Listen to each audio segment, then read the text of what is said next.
जय हिंद दोस्तों। Class 10th का पहला चैप्टर रियल नंबर हम लोग आज पढ़ेंगे। रियल नंबर में कौन कौन सा पॉइंट है, जैसे prime and composite numbers, fundamental theorem of arithmetic, LCM of LCM using for factorization. इन सभी पॉइंट को सबसे पहले हम लोग प्राइम एंड कंपोजिट नंबर्स के बारे में पढ़ेंगे, फिर फंडामेंटल थ्योरम ऑफ अरिथमेटिक्स, उसके बाद HCF and LCM using prime factorisation,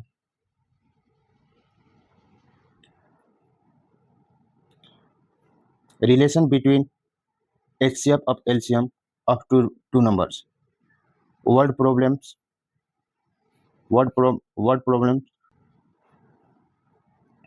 prime and composite number. सबसे पहले प्राइम नंबर सबसे पहले यहाँ पर देखेंगे हम प्राइम नंबर्स वैसे नंबर जो ओनली वन एंड इटसेल्फ से डिवाइड होता है, वैसे नंबर जो ओनली वन एंड इटसेल्फ से डिवाइड होता है, अ नंबर जिसका ओनली टू फैक्टर्स हो। The numbers having only two factors is called prime numbers. यहाँ पर प्राइम नंबर्स का एग्जांपल जैसे देखेंगे, वन फैक्टर्स के बारे में आपको पहले देखते हैं। फैक्टर्स और डिवाइड दो टर्म यूज हुआ है। तो फैक्टर्स का मतलब होता है कि कोई भी नंबर है, कोई भी नंबर दिया गया है, उसको कितने नंबर हैं जो डिवाइड करते हैं। जैसे अगर मान लेते हैं 6 है, तो 6 का अगर फैक्टर हम लिखेंगे, 6 का फैक्टर, तो 6 जिस जिस नंबर के टेबल में आता हो, जैसे 6 1 के टेबल में आता है, 6 2 का टेबल में आता है, 6 3 का टेबल में आता है, 6 4 के टेबल में नहीं आता है, 6 5 के टेबल में नहीं आता है, 6 6 का टेबल में आता है। तो 6 जिस जिस जिसके टेबल में आता है वो सभी 6 का फैक्टर कहलाएंगे। आप ऐसे भी कह सकते हैं कि 6 को डिवाइड करने वाली जितनी भी संख्याएं हैं वो सभी 6 का फैक्टर कहलाती है। 6 को डिवाइड करने वाली जितनी भी संख्या है वो सभी 6 का फैक्टर कहलाती है। आगे देखते हैं।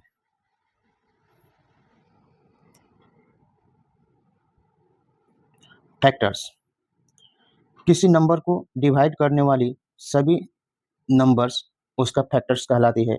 जैसे 16 को फैक्टर्स निकालेंगे तो 16 1 से डिवाइड होता है, 16 2 से डिवाइड होता है, 16 3 से डिवाइड नहीं होगा, 16 4 से डिवाइड होता है, 16 5 से नहीं डिवाइड होगा, 6 से डिवाइड नहीं होगा, 7 से डिवाइड नहीं होगा, 8 से डिवाइड होता है, और फिर 9 से डिवाइड नहीं होगा, 10 से नहीं होगा, फिर 16 से डिवाइड होगा। यानी 16 का फैक्टर यानी 16 का जिस जिसके टेबल में आता है, 16 जिस जिसके टेबल में आता है, 16 जिस जिसके टेबल में आता है वो सभी 16 का फैक्टर कहलाएंगे। जैसे 12 का अगर हम फैक्टर लिखना चाहें तो 12 का फैक्टर हो जाएगा, 12 का फैक्टर 12 1 के टेबल में आता है, 2 के टेबल में आता है, 3 का टेबल में आता है, 12 4 का टेबल में आता है, 5 के टेबल में नहीं आता है, 12 6 के टेबल में आता है, फिर 12 7 के नहीं, 8 के नहीं, 9 के नहीं, 10 के नहीं, फिर 12 12 के टेबल में आता है। तो ये जितने भी नंबर मिले हैं वो सभी 12 का फैक्टर कहलाएंगे। जैसे 16 का फैक्टर हुआ उसी प्रकार ये सभी 12 का फैक्टर कहलाएगा। आगे अगर 18 का फैक्टर देखेंगे, 18 जिस जिस के टेबल में आता है, तो 18 आप कहेंगे कि 1 के टेबल में आता है, तो 1 18 के 1 के टेबल में आता है, 18 2 के टेबल में आता है, 18 3 के टेबल में आता है, 18 6 के टेबल में आएगा, 9 के टेबल में आएगा, 18 18 के टेबल में आएगा। तो 18 के ये सभी क्या होंगे, वो फैक्टर होंगे। अब यहाँ पर 11 का देखेंगे तो 11 का फैक्टर 1 होगा और 11 होगा, क्योंकि 11 दो ही ऐसा नंबर है जिसके टेबल में आएगा 1 और 11, 1 और 11 के टेबल में 11 आता है। अब थोड़ा कंपोजिट नंबर के बारे में समझते हैं। नंबर्स जिसका 2 से ज़्यादा फैक्टर्स हो, नंबर्स जिसका 2 से ज़्यादा फैक्टर्स हो वो कंपोजिट नंबर कहलाएगा। More than 2 factors, number having more than 2 factors is called composite number. Number having more than 2 factor is called composite number. अब कंपोजिट नंबर्स और प्राइम नंबर को एग्जाम्पल से समझते हैं। कंपोजिट नंबर और प्राइम नंबर को example से थोड़ा समझा जाए। जैसे देखिए यहीं पे, जैसे एक 1, जैसे अगर हम नंबर लें तो 1 1 2 3 4 5 6, इस तरह से आगे भी नंबर लेते रहेंगे। तो 1 का अगर फैक्टर देखेंगे तो सिर्फ 1 ही होगा। 2 का अगर फैक्टर देख रहे हैं तो 1 और 2 होगा। 2 को काटने वाली संख्या, 2 को डिवाइड करने वाली संख्या 1 और 2 है। 3 को डिवाइड करने वाली संख्या 1 और 3 होगी। 4 को डिवाइड करने वाली संख्या 1 2 और 4 होगी। 5 को डिवाइड करने वाली संख्या 1 और 5 है। 6 को डिवाइड करने वाली संख्या 1 2 3 4 नहीं 6, 6 को डिवाइड करने वाली संख्या। तो यहाँ पर एक चीज बताइए कि 1 क्या है? 1 का सिर्फ और सिर्फ एक फैक्टर है। तो 1 का सिर्फ और सिर्फ एक फैक्टर है, तो आपको जानते हैं कि जिसका दो फैक्टर है, जिसका दो फैक्टर है, जिस नंबर का दो फैक्टर होगा वह प्राइम नंबर कहलाएगा। तो 1 का सिर्फ एक ही फैक्टर है, तो ये प्राइम नंबर नहीं है। 1 इज नॉट अ प्राइम। 1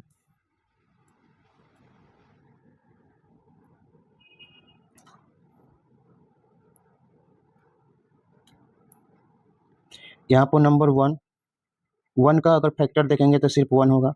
अगर 2 का फैक्टर देखेंगे तो दो किस किस नंबर से डिवाइड होता है, तो 1 और 2 से डिवाइड होता है।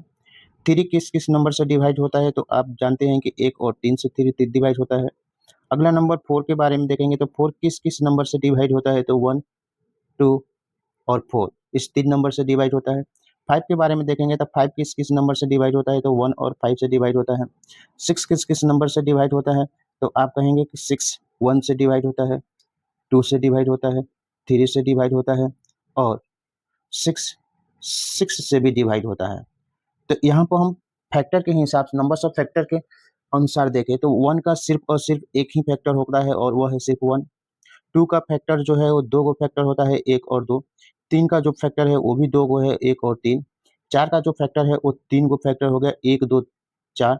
5 का जो फैक्टर है वो सिर्फ और सिर्फ 2 गो फैक्टर है, 1 और 5। और 6 का जो फैक्टर है वो 4 गो फैक्टर है, 1 2 3 और 6।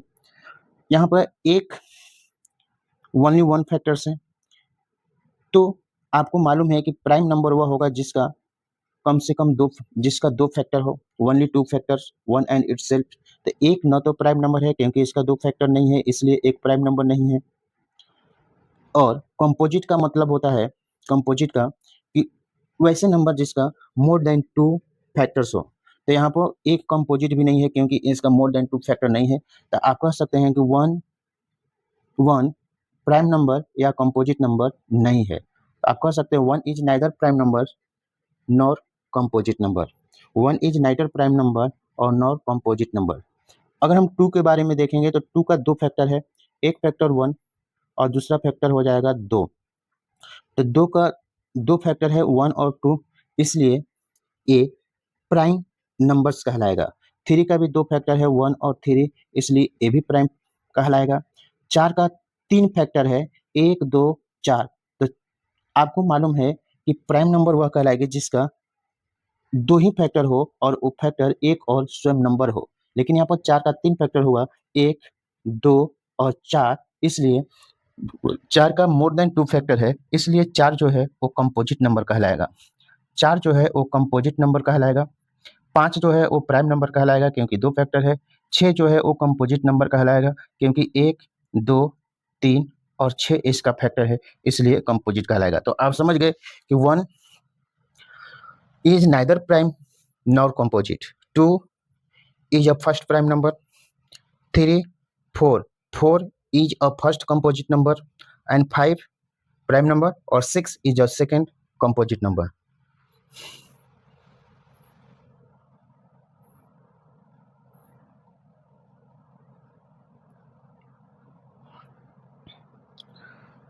Now we are discussing fundamental theorem of arithmetic.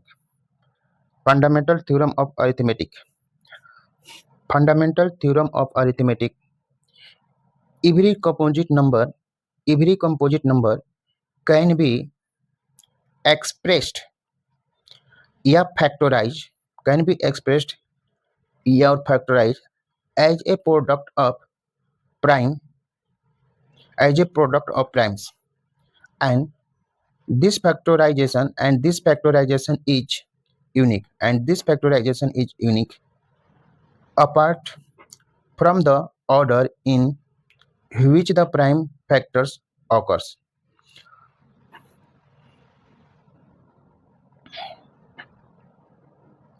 The prime factorizations of a natural number unique except for the order of its factors.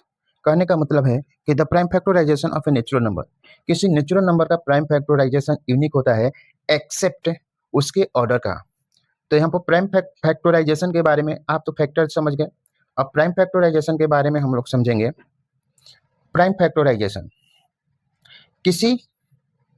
किसी नंबर को ब्रेक करके प्रोडक्ट में लिखना, उसको प्राइम फैक्टराइजेशन कहलाता है। जैसे 14 है और 14 का प्राइम फैक्टराइजेशन होगा तो पहले नंबर 14 का फैक्टर लिखेंगे तो 40 1 से डिवाइड होगा, 2 से डिवाइड होगा, 7 से डिवाइड होगा और 14 से डिवाइड होगा।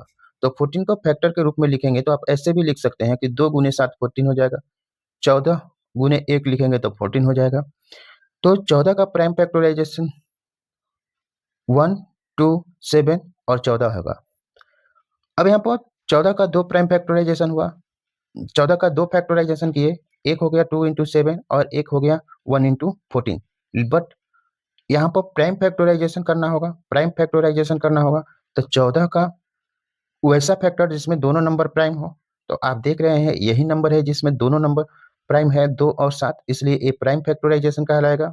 14 का प्राइम फैक्टराइजेशन 2 इंटू 7 और 14 का 1 इंटू 14 फैक्टराइजेशन कहलाएगा, न कि प्राइम फैक्टराइजेशन। उसी प्रकार 12 का प्राइम फैक्टराइजेशन करेंगे तब सबसे पहले 12 का फैक्टर करेंगे तब 12 1 से डिवाइड होगा, 12 2 से डिवाइड होगा, 12 3 से डिवाइड होगा, 4 से डिवाइड होगा, 12 6 से डिवाइड होगा और 12 खुद 12 से भी डिवाइड होगा। तब 12 का फैक्टराइजेशन लिखेंगे तब 12 बराबर 3 गुने 4, 12 2 गुने 6 और 12 2 गुने 2 गुने 3 भी होगा।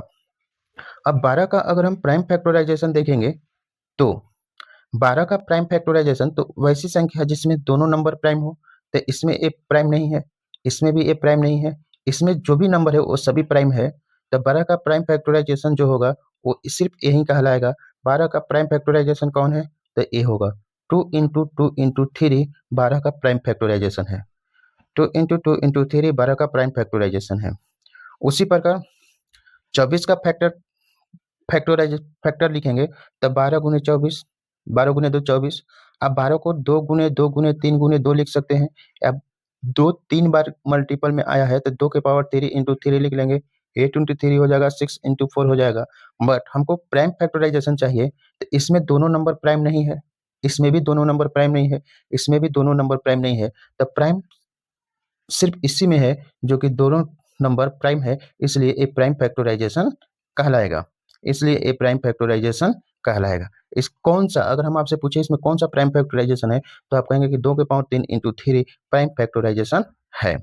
उसी प्रकार 28 का भी प्राइम फैक्टराइजेशन निकालना है तो पहले 28 का फैक्टराइजेशन कर ले। तो 28 को we can write in form 7 into 4 2 into 14, 7 into 4 28, 2 into 14 equal to 28 और 12 2 इंटू 2 इंटू 7 इक्वल टू 28। यहाँ पर 2 का स्क्वायर क्योंकि 2 टाइम्स से बाहर आया है इंटू 7, जो ए 2 के पावर 2 इंटू 7 है, ये प्राइम फैक्टराइजेशन है किसका तो 48 का। Now fundamental theorem of arithmetic, fundamental theorem of arithmetic, fundamental theorem of arithmetics सारे कंपोजिट नंबर को प्राइम नंबर के प्रोडक्ट के रूप में लिख सकते हैं। फंडामेंटल थ्योरम ऑफ अरिथमेटिक क्या कहता है तो ये कहता है कि सारे कंपोजिट नंबर को प्राइम नंबर के प्रोडक्ट के रूप में लिख सकते हैं। सारे कंपोजिट नंबर को प्राइम नंबर के प्रोडक्ट में लिख सकते हैं तो ये composite number equal to product of prime numbers. Composite number जो होगा वो प्रोडक्ट ऑफ प्राइम नंबर होगा, कंपोजिट नंबर जो है वो प्रोडक्ट ऑफ प्राइम नंबर होगा। अब हम लोग प्राइम फैक्टराइजेशन करने के बारे में देखते हैं। जैसे 48 है, इसका प्राइम फैक्टराइजेशन करना है। 48 का प्राइम फैक्टराइजेशन करना होगा तो कैसे करेंगे।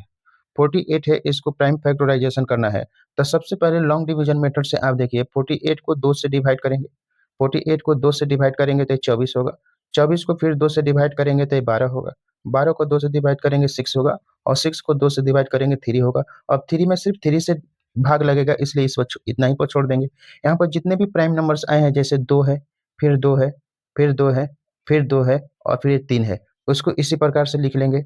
आप देखेंगे कि 2 का कितना रिपीटिशन है, तो 1 2 3 4, इसलिए 2 के पावर 4 होगा, और 3 एक बार आया तो 3 के पावर 1 होगा। अगर हम 48 का प्राइम फैक्टराइजेशन कहें तो 48 का प्राइम फैक्टराइजेशन होगा 2 के पावर 4 इंटू 3।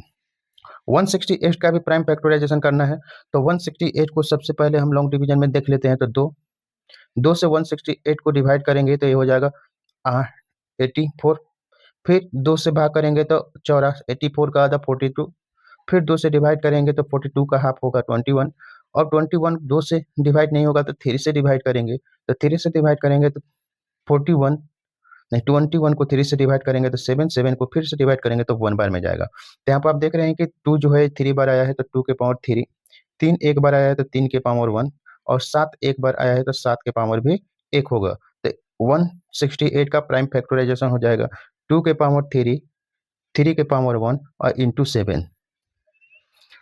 नाउ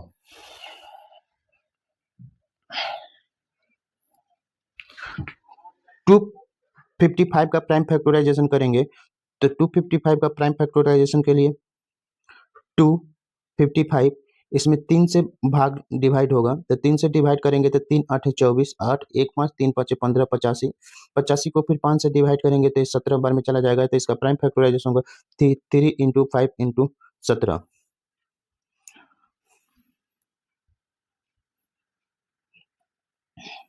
ये 3825 यानी 3825 का प्राइम फैक्टराइजेशन करना है, तो यहाँ पर 3825 को 3 से डिवाइड करेंगे तो 3 एक बार में चला जाएगा, 1275 होगा, फिर 3 से इसको डिवाइड करेंगे 425 बार में चला जाएगा, फिर इसको 5 से डिवाइड करेंगे तो 85 हो जाएगा, 85 को 5 से डिवाइड करेंगे तो ये 17 आ जाएगा। तो इसका प्राइम फैक्टराइजेशन 3 इंटू 3, 5 इंटू 5 और इंटू 17, 3 इंटू 3, 5 इंटू 5 इंटू 17। 3 का 2 बार रिपीटिशन हुआ है तो 3 के पावर 2, 5 भी 2 बार आया हुआ है तो 5 के पावर 2 और इंटू 17 हो जाएगा इसका prime factorisation. Now 5005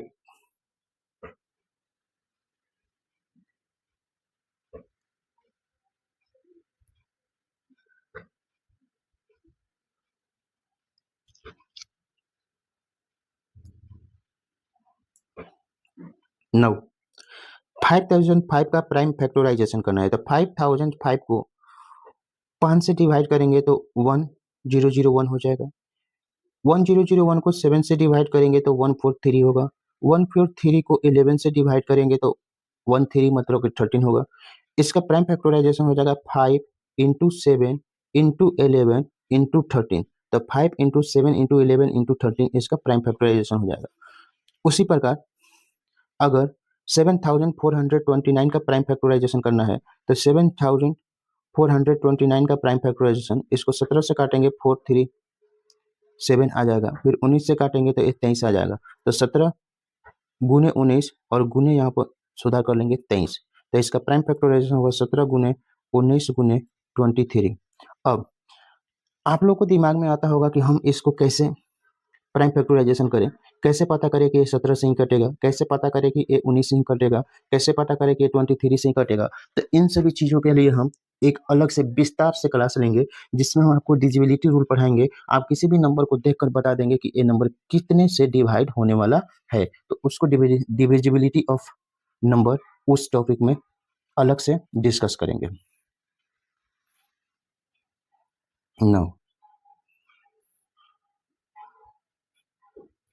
Now check whether 4 के power n can end with the digit 0 for any natural numbers n. Digit 0 for any natural number n। कहने का मतलब है कि अगर 4 के पावर n है और n के जगह पर हम कुछ भी 1 2 3 कोई भी नेचुरल नंबर लें, तो क्या ये 0 पर समाप्त होगा? मतलब कि जो भी वैल्यू लिखेंगे उसका 4 के पावर वाले जो भी वैल्यू लिखेंगे उसका रिजल्ट जो है उसका लास्ट डिजिट जो होगा वो 0 होगा, 0 होगा।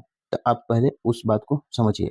सबसे पहले देखते हैं कि आखिर डिजिट होता क्या है। तो 0 1 2 3 4 5 6 7 8 9 ये 10 डिजिट होते हैं। 10 डिजिट होते हैं 0 से लेकर 9 तक। अब 9 कोई भी नंबर जो 0 से एंड करता है उसके प्राइम फैक्टराइजेशन में 2 या 5 होता है। अगर हम देखिए तो सबसे पहले 4 के पावर n है और n का वैल्यू नेचुरल नंबर मतलब 1 2 3 4 5 होगा। अगर हम 4 के पावर 1 लेंगे तो इसका वैल्यू कितना आएगा 4। 4 के पावर 2 लेंगे तो ये हो जाएगा वो 16। 4 के पावर 3 लेंगे तो होगा 64 और 4 के पावर 4 लेंगे तो 256 आ जाएगा।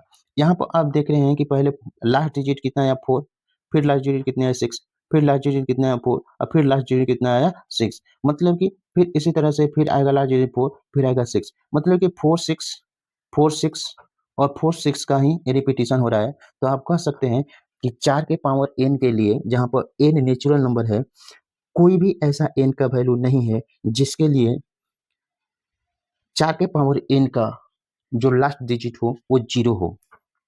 9 इसको एग्जाम में कैसे लिखेंगे। 4 के पावर n 4 के पावर n को आप लिख सकते हैं 4 के पावर n बराबर 4 होता है 2 के पावर 2 पावर में n तो 2 के power 2n। If the number 4 के power n for any natural number n where to end with the digit 0 then it would be divisible by 5 and 2. This is the prime factorization of 4 के power n would contain the prime 5 and 2. This is not possible because 4 के power n is equal to 2 के power 2n so that only prime in the factorization 4 के power n is 2. So the uniqueness of the the uniqueness of the fundamental theorem of arithmetics guarantees that these are no other prime in the factorization.